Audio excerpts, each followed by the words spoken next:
శ్రీ చైతన్య విద్యా సంస్థలకు food safety అధికారులు భారీ షాక్ ఇచ్చారు. హైదరాబాద్ మాదాపూర్లోని శ్రీ చైతన్య విద్యా సంస్థలకు సంబంధించిన సెంట్రల్ కిచెన్ లైసెన్స్ ను ఫుడ్ సేఫ్టీ డిపార్ట్మెంట్ రద్దు చేసింది.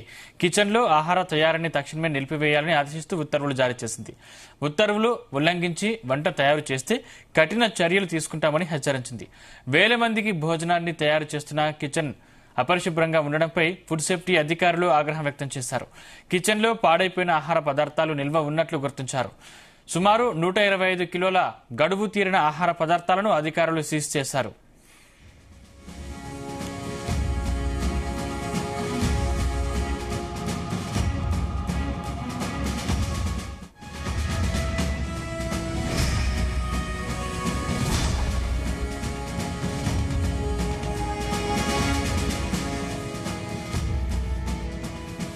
బియ్యం, కూరగాయలు, పప్పు దినుసులను అపరిశుభ్ర వాతావరణంలో స్టోర్ చేస్తున్నట్లు గుర్తించారు. కిచెన్, స్టోర్ రూమ్లు బొద్దింకలు, ఎలుకలు తిరుగుతున్నట్లు గుర్తించిన అధికారులు కిచెన్ ను సీజ్ చేయాలని, ఫుడ్ లైసెన్స్ ను రద్దు చేయాలని ఉన్నతాధికారులకు నివేదిక ఇచ్చారు. ఈ మేరకు అధికారులు సెంట్రల్ కిచెన్ లైసెన్స్ ను రద్దు చేస్తూ ఫుడ్ సేఫ్టీ అధికారులు తాజాగా ఉత్తర్వులు జారీ చేశారు. కిచెన్ లో ఆహార తయారీని తక్షణమే నిలిపివేయాలని ఆదేశించారు. ఉత్తర్వులు ఉల్లంఘించి వంట తయారు చేస్తే కఠిన చర్యలు తీసుకుంటామని హెచ్చరించారు.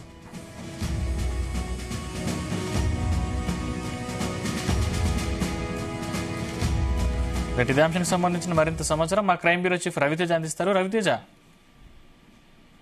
మాదాపూర్ లో ఉన్న శ్రీ చైతన్య విద్యా సంస్థలకు ఫుడ్ సేఫ్టీ అధికారులు పెద్ద షాక్ ఇచ్చారని అనుకోవాలి. తాజాగా ఈ శ్రీ చైతన్య క్యాంపస్ లో, నారాయణ క్యాంపస్ లని ఫుడ్ సేఫ్టీ అధికారులు తనిఖీలు చేసి విద్యార్థుల నుంచి వస్తున్నటువంటి ఫిర్యాదుల పైన ఫుడ్ సేఫ్టీ అధికారులు ప్రత్యక్షంగా అక్కడికి చేరుకొని ఎలా వీళ్ళు కిచెన్ ని మెయింటైన్ చేస్తా ఉన్నారు, ఏ క్వాలిటీతో కూడినటువంటి ఫుడ్ ని పిల్లలకు అందజేస్తా ఉన్నారనే దానిపై కూడా పూర్తి స్థాయిలో తనిఖీలు చేయడం జరిగింది. అధికారులు తనిఖీలు చేసేటువంటి క్రమంలో కిచెన్ నీట్ గా లేకపోవడము, బొద్దింకలు, ఎలుకలు, కూలిపోయినటువంటి ఐటమ్స్ ని ఎక్కువ కాలం పాటు ఎక్స్పైరీ అయినటువంటి వాటిని స్టోరేజ్ పెట్టి వాటినే ఫుడ్ కింద పిల్లలకు ఈ సప్లై చేస్తా ఉన్నారు. పిల్లల్ని దగ్గరుండి ఈ ఆహారాన్ని అందిస్తా ఉన్నారు. పిల్లల ఆరోగ్యాన్ని దెబ్బతినేటువంటి అవకాశం ఉంటుంది. దీనివల్ల తీవ్రంగా వ్యక్తులు నష్టపోయేటువంటి అవకాశం ఉంటుంది. అలాంటి ప్రమాదకరమైనటువంటి ఫుడ్ నే శ్రీ చైతన్య కాలేజీ యాజమాన్యం పిల్లలకు ప్రతిరోజు ఇచ్చేటువంటి ఫుడ్ పాయిజన్ ఫుడ్ లాగా మారిపోయింది అంటూ కూడా ఫుడ్ సేఫ్టీ అధికారులు వాటిని గుర్తించి ఉన్నతాధికారులకు రిపోర్ట్ ఇవ్వడము, ఉన్నతాధికారులు వెంటనే మాదాపూర్ లో ఉన్నటువంటి శ్రీ చైతన్య విద్యా సంస్థలకు సంబంధించినటువంటి సెంట్రల్ కిచెన్ ని సీజ్ చేయాలి.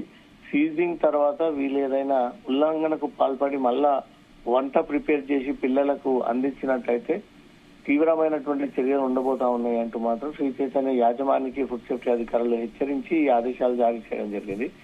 కిచెన్ లో తయారు చేసేటువంటి ఆహారాన్ని వెంటనే నిలిపివేయాలంటూ కూడా ఉత్తర్వులు జారీ చేయడం జరిగింది.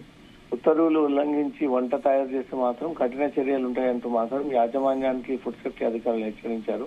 వేల మందికి భోజనాన్ని తయారు చేస్తున్నటువంటి కిచెన్ అపరిశుభ్రంగా ఉండటంపై మాత్రం ఫుడ్ సేఫ్టీ అధికారులు అప్పటికే ఆగ్రహం వ్యక్తం చేసి ఇలా వ్యవహరించకూడదు అని ఆదేశాలు ఇచ్చినప్పటికీ మళ్ళీ తిరిగి వీళ్ళు అదే వాతావరణంలో ఈ ఫుడ్ ని తయారు చేయడంపై మాత్రం అధికారులు శ్రీ చైతన్య విద్యా సంస్థలకు సంబంధించి మాదాపూరే కాకుండా రాష్ట్ర వ్యాప్తంగా 2 రాష్ట్రాలలో ఈ క్యాంపస్ చెందినటువంటి అన్ని లైసెన్సులపై కూడా అధికారులు దృష్టి పెట్టి పూర్తి స్థాయిలో వాటిని రద్దు చేసేటువంటి అవకాశం ఉంది. కిచెన్ లో పాడైపోయినటువంటి ఆహార పదార్థాలు నిర్వహించినట్లు కూడా అధికారులు గుర్తించడం, సుమారు 125 కిలోల గడువు తీరినటువంటి ఆహార పదార్థాలను అధికారులు సీజ్ చేసి వారి నుంచి శాంపుల్స్ తీసుకొని అవన్నీ కూడా రిపోర్ట్ వచ్చిన తర్వాత ఇది ఎప్పుడో కాలం చెల్లినటువంటి వస్తువులను ఇంకా ఇలాగే స్టోర్ చేసి పిల్లలకు ఆ స్టోర్ చేసినటువంటి పదార్థాలతో రెగ్యులర్ వారిగా టిఫిన్స్, లంచ్, డిన్నర్ ఏర్పాటు చేసి వాళ్ళ ఆరోగ్యాన్ని హాని కలిగిస్తా ఉన్నారు యాజమాన్యం అంటూ కూడా గుర్తించి వీటన్నిటి కూడా సీజ్ చేయడం జరిగింది. బియ్యం, కూరగాయలు, ఇతర కిచెన్ వస్తువులన్నీ కూడా అపరిశుభ్ర వాతావరణంలో స్టోర్ చేసినట్టుగా కూడా గుర్తించి కిచెన్, స్టోర్ రూమ్ లో బొద్దింకలు, ఎలుకలు, ఈ నీట్నెస్ లేకపోవడము, అలాగే మొత్తం మరుగుబట్టి స్మెల్ వస్తున్నటువంటి ప్రాంగణంలో ఈ కిచెన్ అంతా కూడా వాతావరణం ఉన్నట్టు కూడా కిచెన్ ని కూడా సీజ్ చేసి ఫుడ్ సేఫ్టీ అధికారులు మాదాపూర్ లో ఉన్నటువంటి శ్రీ చైతన్య కాలేజ్ లైసెన్స్ ని రద్దు చేస్తా ఉన్నామంటూ కూడా ఈ ఆదేశాలు జారీ చేసి రాష్ట్ర వ్యాప్తంగా ఇంకెక్కడైతే శ్రీ చైతన్య క్యాంపస్లు విద్యార్థులకు సంబంధించినటువంటి ఏరియాస్ లో ఈ ఫుడ్ ని సరఫరా చేస్తా ఉన్నారో వీటన్నిటిపై కూడా దృష్టి పెట్టి అధికారులు మరోసారి వీటిపైన తనిఖీలు చేసి ఇప్పటికైనా వీళ్ళు ఒక మార్పు వచ్చి క్వాలిటీ ఫుడ్ గాని మంచి వాతావరణం ఏర్పాటు చేసి ఫుడ్ అందిస్తా ఉన్నారా, లేదా ఆల్రెడీ మాదాపూర్ లో సెంట్రల్ కిచెన్ క్లోజ్ తర్వాత కూడా అలానే వ్యవహరించి అలాగే హానికరమైనటువంటి ఈ ఫుడ్ ని పిల్లలకు అందిస్తా ఉన్నారు అనే దానిపై కూడా రాష్ట్ర వ్యాప్తంగా ఉన్నటువంటి శ్రీ చైతన్య కాలేజీల ఫుడ్ సప్లై పైన తనిఖీలు చేసి రాష్ట్ర వ్యాప్తంగా శ్రీ చైతన్య కాలేజీల యొక్క ఫుడ్ డైనింగ్ సెక్షన్స్ అన్నింటి కూడా సీజ్ చేసేటువంటి ఆలోచనలో అధికారులు ఉన్నట్టుగా తెలుస్తుంది సందీప్. Thank you Raviteja.